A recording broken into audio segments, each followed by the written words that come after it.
Hey everyone, and welcome to another episode of the GC Informer, GameCast's very own news program. I'm your host for today, Mark, also known as Koistorch. First up, regarding Borderlands 3.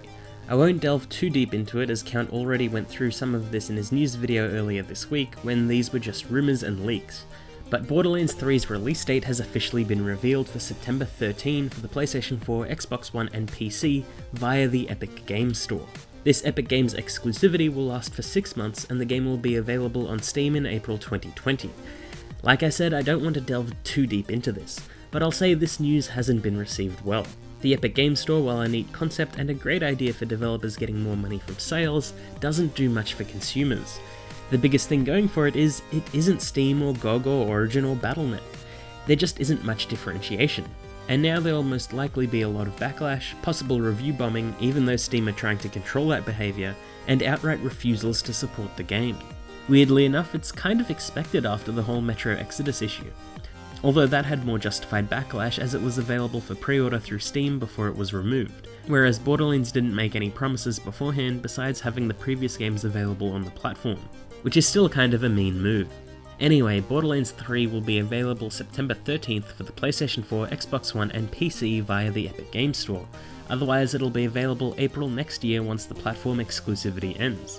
On a positive note, at least by then some of the DLC and game issues would have probably been released and ironed out.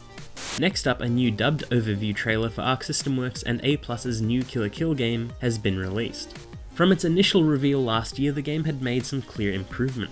While Arc System Works' name is attached to the project, they aren't the ones developing it.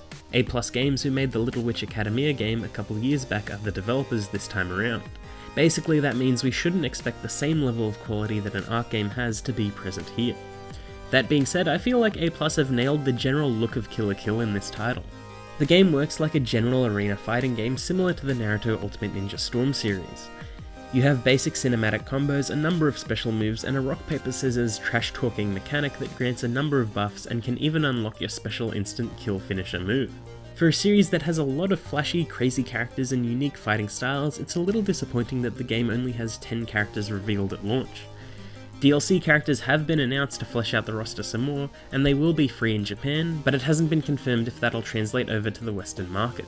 The most notable thing about this trailer is that it's dubbed with the English voice of Mako going through the game's features.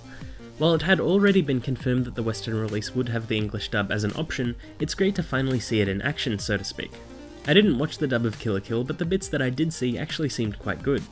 I've always been more of a sub better than dub kind of guy, but if the English dub suits the series, then I'll usually give it a chance. Much like how I prefer the English for DBZ, Cowboy Bebop and Full Metal Alchemist. At any rate, it's a fighting game, an anime game, and a Kill la Kill game, so of course I'm going to play it. Kill la Kill IF will launch July 26th for the PlayStation 4, Nintendo Switch, and PC. Next up, a pretty big rumour has gotten even more traction this week thanks to a leak on Best Buy systems. Following the reveal that Persona 5R was actually Persona 5 The Royal releasing for PlayStation 4, another teaser was released pointing towards Persona 5S, which many speculate is the Switch port of Persona 5, to coincide with Joker's release in Smash. It makes sense, especially considering the Persona and Shin Megami Tensei franchise have been around on Nintendo consoles before, and Sega are on good terms with Nintendo too. More information was promised on April 25th, which lands during the Persona Super Live concert in Japan. They're expected to reveal more about Persona 5 The Royal during that time too.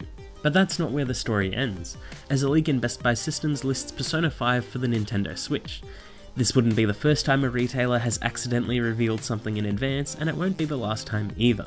I'm excited to have Persona 5 on Switch, and I hope it'll come with whatever extras the Royal on PS4 will have, kind of like what Square Enix did with World of Final Fantasy Maxima. But that's not all either, as during the Persona 5 leak, 2 more games were leaked for Switch. The Metroid Prime Trilogy and The Legend of Zelda: A Link to the Past. Now that is huge news and another very plausible story, as fans have wanted the Metroid Prime Trilogy ported for quite some time, myself included. I imagine it'll be a little more like a straight port too, with potential gyroscopic controls as well as traditional controller support for all the games. It's also a great idea to tide fans over until Metroid Prime 4 actually comes out, because as we learned earlier this year, its development had hit a rather large speed bump. I'm always up for more Metroid and I'd love to play through these games again. I found the Link to the Past listing to be the most interesting part of the leak though. Normally you'd expect something like this to be a virtual console style game or a download title, but it's listed as a retail release, which leads me to believe it isn't just a port. I think it might be something more in line with what Nintendo are doing with Link's Awakening and remaking the game in a newer engine, possibly with new features. It could even be redone in the Link Between Worlds style, or even be bundled with a port of that title, as one was a direct sequel to the other. I just don't see this listing as a typical re-release. There just has to be something more. It could even be the start of something new, with Nintendo releasing many of its Zelda games redone for modern consoles. I'd love to see Ocarina and Majora's Mask released again using the 3DS versions as a base. Imagine Skyward Sword without motion controls, or a remake of Zelda 2 in a completely new style. I know this is getting pretty out there, but I don't think any of that is far-fetched. Nintendo have proven time and again that they like to revisit their old games, and now that they're already doing it with Link's Awakening, I feel like it sort of opens the door for all kinds of new possibilities. It also shows just how strong the Switch is as a console, as it's getting solid ports for Nintendo's back catalogue, ports from other consoles, and amazing exclusive titles like Breath of the Wild, Mario Odyssey, and the upcoming Pokemon Sword and Shield, because of course it's going to be amazing. Only time will tell if any of these rumours are true, but seeing as there are hints of a Nintendo Direct later this month, Joker's release in Smash, and teasers pointing towards Persona 5S, chances are at least a little bit of this leak is true. And that's all the time we have for today. Please don't forget to like and subscribe, and please let us know what you thought of today's topics in the comments below. Until next time, bye!